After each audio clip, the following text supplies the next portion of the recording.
Shalom, shalom, une fois de plus, peuple de Dieu, je suis le prophète Daniel Bokam. Je suis heureux d'être parmi vous. Je suis content d'être au milieu de vous. Chaque fois qu'il m'est donné de te parler de la part de notre Seigneur Jésus-Christ, alors là, ça, c'est je veux dire, comme je ne cesse de dire, l'œuvre de Dieu, ce n'est pas un métier. Vous comprenez? L'œuvre de Dieu n'est pas un métier où il faut aller à l'école. Il faudrait qu'on t'enseigne, il faudrait qu'on t'apprenne des rouages, il faudrait qu'on te montre comment il faut faire pour que tu sortes alors là chevronné d'un diplôme. Et puis tu viens, tu présentes un diplôme devant le peuple de Dieu pour dire je suis allé étudier et voilà le diplôme que j'ai reçu pour pouvoir. Ça voudrait tout simplement dire que tout le monde peut recevoir le Saint-Esprit en passant par l'école. Si tu as besoin d'avoir le Saint-Esprit vers l'école, tu apprends et le Saint-Esprit vient à toi. C'est un lourd mensonge. L'œuvre de Dieu n'est pas un métier. L'œuvre de Dieu est un appel. Ça veut dire que tu dois être en contact avec le divin. Pourquoi je le dis? Parce que ça a toujours été comme ça. C'est aujourd'hui qu'on veut vous faire comprendre que l'œuvre de Dieu, c'est d'aller dans des écoles. Tu vas arriver, on va vous dire non, formez-vous. Vous devez vous former. Est-ce qu'on peut former quelqu'un que Dieu forme?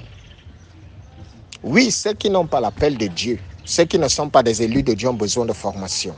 Oui, eux, ils ont besoin de formation. Ils doivent aller apprendre. Mais cependant, en allant se former, quand vous prêchez la parole de Dieu aux brebis, dites-leur toujours que je ne suis pas un élu. Je suis quelqu'un qui est passé par une formation parce que j'aime l'œuvre de Dieu. Et parce que j'aime l'œuvre de Dieu, j'ai voulu me retrouver au jour à enseigner. Parce qu'il y a une différence entre les appelés et les élus. Généralement, ça dérange beaucoup, mais il faut toujours dire au peuple de Dieu dans quelle posture nous nous trouvons. Parce que quand tu vas déjà à l'école, que les hommes t'enseignent, ce n'est pas Dieu qui t'a appelé. Ce n'est pas Dieu, tu n'es pas un élu de Dieu. Tu peux manifester des miracles.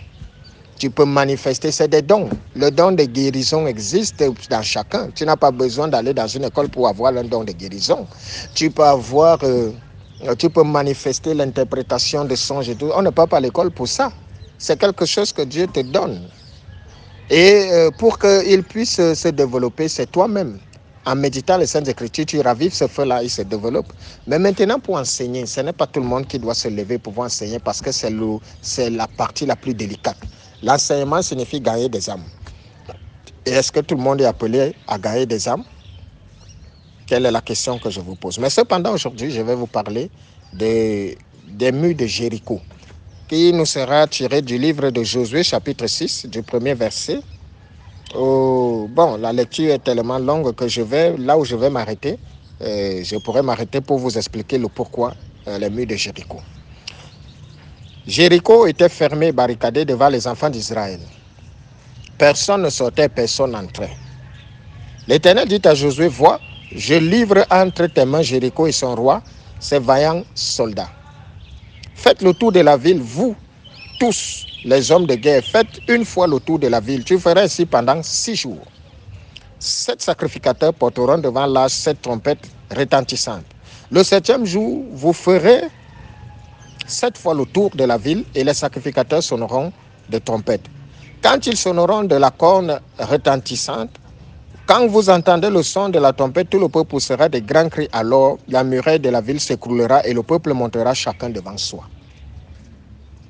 Josué, fils de Nun, appela le sacrificateur. Il a dit, portez l'arche de l'alliance et que 7 sacrificateurs portent 7 trompettes retentissantes devant l'arche de l'Éternel.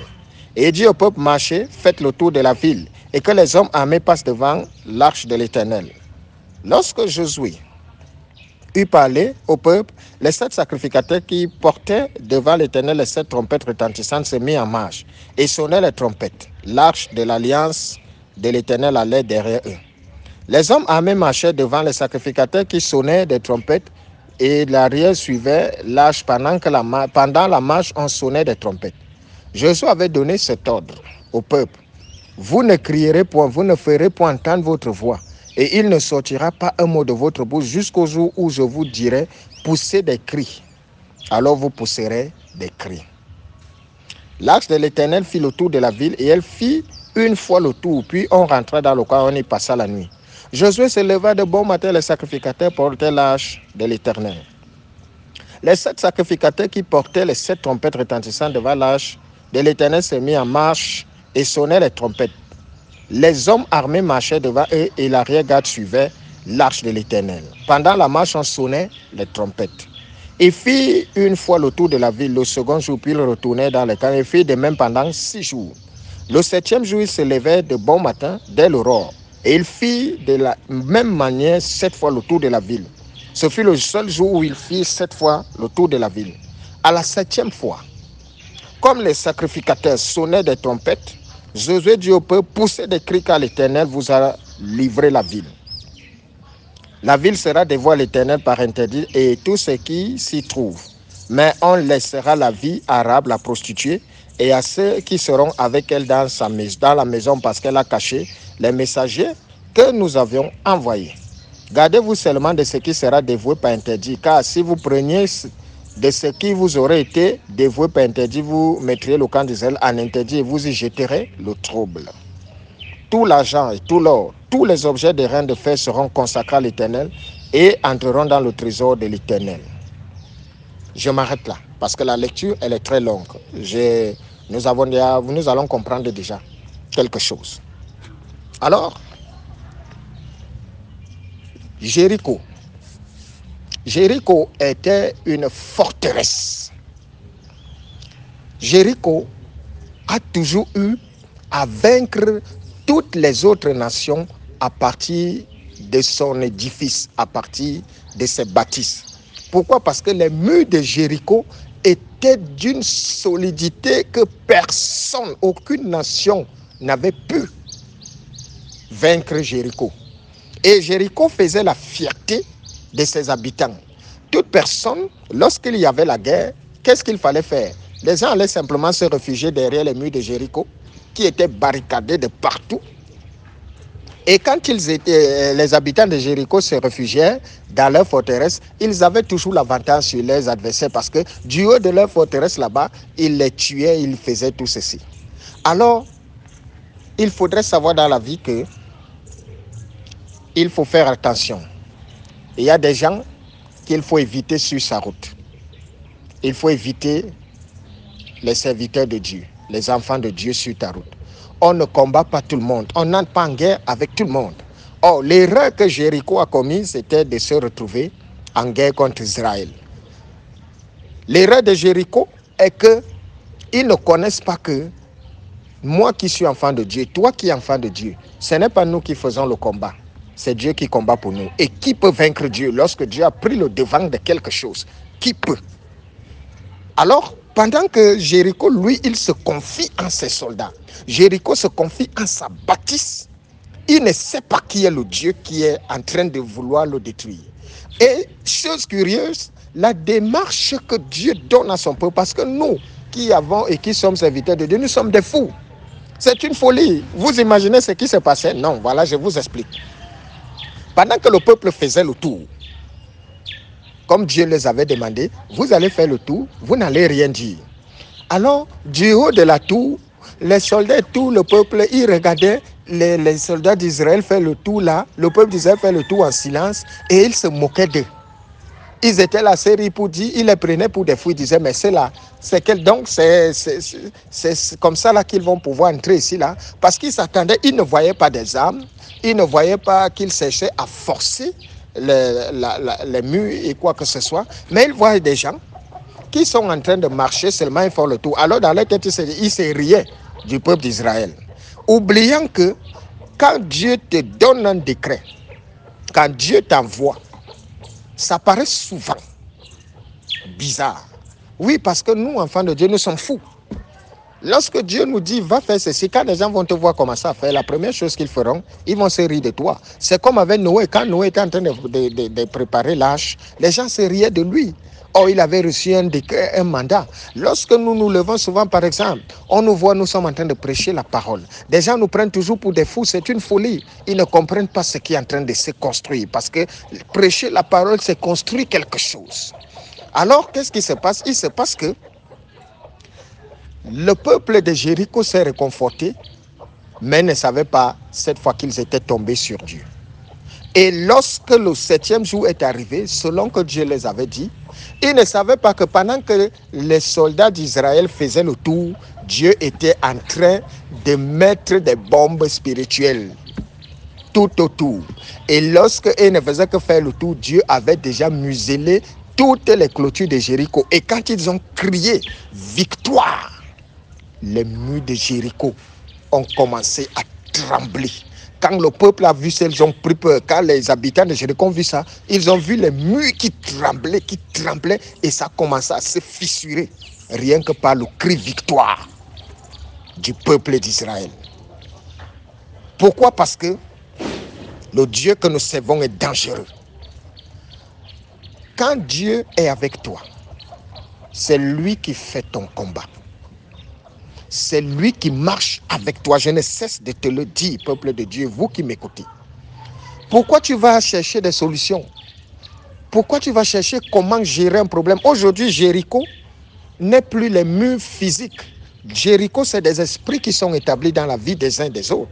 Jéricho, c'est des frustrations qui empêchent des gens de prospérer. Et il y a des gens qui ont des blocages. Et ces blocages sont liés aux esprits, aux entités qui sont dans leur vie. Alors, c'est le même procédé. Puisque Dieu a détruit Jéricho spirituellement, pour vous démontrer que l'esprit a le pouvoir d'entrer dans toutes les dimensions. Il y a eu une dimension physique, l'esprit a détruit, parce que lorsque Dieu détruisait, est-ce que les habitants de Jéricho ont vu? Non, ils ont seulement suivi un cri. Et comme je l'ai dit dans un enseignement, le pouvoir de ta parole n'a pas d'importance. Pourquoi ta parole ne pèse pas? Parce qu'elle n'est pas soutenue par le divin. Lorsque le peuple d'Israël a crié victoire, le peuple, la parole était soutenue par un divin qui a détruit. C'est ainsi que ta vie doit être. Pour que chaque fois que tu cries à Dieu, quelque chose se passe. À cause de ta relation personnelle avec Dieu. Alors Jéricho, ici aujourd'hui, est spirituel. Les murs de Jéricho sont dans la vie de plusieurs personnes. Et ils ne cessent de se débattre, ils ne comprennent pas quoi faire. Retenez une chose, face à l'adversité, parce que Jéricho représente l'adversité. Qu'est-ce que je fais? Je dois faire confiance à Dieu. Ces murs-là, ces blocages-là ne pourront tomber que par la présence de Dieu dans ta vie. Pourquoi? Parce que là où le Saint-Esprit est installé, il ne peut pas avoir de blocage. Il ne peut pas avoir de limitations. Il ne peut pas avoir de stagnation. Ce n'est pas toi qui donnes au Saint-Esprit la force ou l'orientation qu'il faut. C'est le Saint-Esprit qui fait toutes choses. Et c'est la question que je vais te poser. Est-ce que tu as le Saint-Esprit?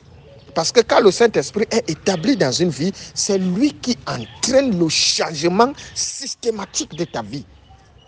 Ce n'est pas toi. Vous comprenez? Ce n'est pas toi qui fais ça. Pour que pour que tu naisses de nouveau, c'est un processus. Et ce processus-là ne dépend pas de toi, il dépend du Saint-Esprit. Mais comment faire pour recevoir le Saint-Esprit? Parce que beaucoup sont baptisés là, ils n'ont pas de Saint-Esprit. Beaucoup sont dans des assemblées, ils savent qu'ils ont le Saint-Esprit, mais il n'en est rien. Pourquoi? Parce que pour reconnaître quelqu'un qui a le Saint-Esprit, ce n'est pas ce que Dieu fait dans ta vie. Ce n'est pas le pouvoir de ta parole. Ce n'est pas les exploits que Dieu fait au travers du Saint-Esprit. Ça ne veut pas dire que tu n'auras pas d'épreuve, mais ça veut dire qu'à chaque épreuve qui se lève, Dieu te donnera le dessus. Est-ce que tu sais que tout enfant de Dieu a l'avance sur ses ennemis? Est-ce que tu sais que tout enfant de Dieu a l'avance sur toute chose, sur le monde? Voilà pourquoi le Christ nous a dit, n'ayez pas peur, j'ai vaincu le monde. N'ayez pas peur, j'ai vaincu le monde. Ils vous persécuteront, mais n'ayez pas peur, parce que moi, ce monde-là, je l'ai vaincu et je vous l'ai donné. Cependant, ne vous attendez pas à la sympathie de leur part. Ils vous persécuteront. Ils vous traîneront dans les tribunaux. Ils chercheront même à vous tuer. Mais ne les craignez pas, parce que j'ai vaincu le monde. Et tous ceux qui sont établis à Jésus-Christ ont la domination. Pendant que tu cherches des solutions, pendant que tu te mets à réfléchir, comment est-ce que je vais faire pour faire tomber ce mur? Vous savez que si Dieu n'avait pas été avec Israël, il n'allait jamais entrer à Jéricho. Mais Dieu les a dit, mettez-vous derrière. C'est moi qui vais vous dire. Alors, comment est-ce qu'Israël allait faire? S'il fallait dire à Israël qu'il faut entrer dans Jéricho, moi en tant qu'homme, qu'est-ce que je vais faire? Je vais chercher soit par forcer la porte. Si ça ne va pas, je vais chercher à escalader le mur. Voilà la compréhension humaine. Elle s'arrête là. Et lorsque je ne peux pas escalader le mur parce que ces murs étaient si grands et si imposants, alors je vais me décourager. C'est comme ça que Jéricho décourageait tous ses assaillants et tous ses ennemis. Mais Dieu, qui ne respecte pas le protocole humain, a dit, vous faites simplement le tour. Il n'y a que les cymbales qui vont vous accompagner. Vous allez faire le tour en silence. Alors le peuple était en train de faire le tour en silence jusqu'au 7e jour où Dieu les avait dit, vous allez pousser un cri. Et lorsqu'ils ont poussé le cri victoire, les murs se sont écroulés. Tu n'auras plus affaire au mur de Jéricho. Aujourd'hui, tu n'as pas affaire au mur de Jéricho. Aujourd'hui, tu as affaire à la sorcellerie. Aujourd'hui, tu as affaire à l'échec. Aujourd'hui, tu as affaire à la maladie. Aujourd'hui, tu as affaire à la misère. Aujourd'hui, tu as affaire à tout ce par quoi tu passes. C'est Jéricho. Ce sont ces murs. Et tout mur qui s'élève devant un enfant de Dieu doit tomber. Si le mur de Jéricho avait résisté aux enfants de Dieu, alors tu devrais être inquiet. Mais parce que rien ne peut résister quand Dieu est établi quelque part, rien ne peut te résister. Alors il a suffi qu'ils crient. Et qu'est-ce qui les a permis de pouvoir triompher de Jéricho? Ils ont écouté la voix de Dieu et l'ont mis en pratique. Parce que c'est ça notre problème. Il y a des gens qui ne veulent pas ou qui écoutent mais ne mettent pas en pratique. Pour que Dieu se révèle, Dieu les avait donné des prescriptions et des injonctions aussi. Et ils ont respecté scrupuleusement selon ce que Dieu les avait demandé de faire. Parce que si Israël n'avait pas respecté, Dieu ne se serait pas manifesté. Aujourd'hui, toi, tu ne respectes pas. Aujourd'hui, tu ne mets pas en pratique, mais tu veux que Dieu se manifeste. Aujourd'hui, tu ne mets pas Dieu à l'épreuve, tu ne le sers pas, mais tu veux qu'il puisse s'occuper de tes ennemis. Dieu ne s'occupera pas de tes ennemis si tu ne lui fais pas confiance, si tu ne mets pas en pratique ses prescriptions et ses ordonnances. Pour que Dieu s'occupe de toi, tu dois lui faire confiance. C'est ça. Écouter la voix de Dieu, c'est lui faire confiance. Méditer les Saintes Écritures, c'est lui faire confiance. C'est lui dire, Seigneur, moi je ne peux pas.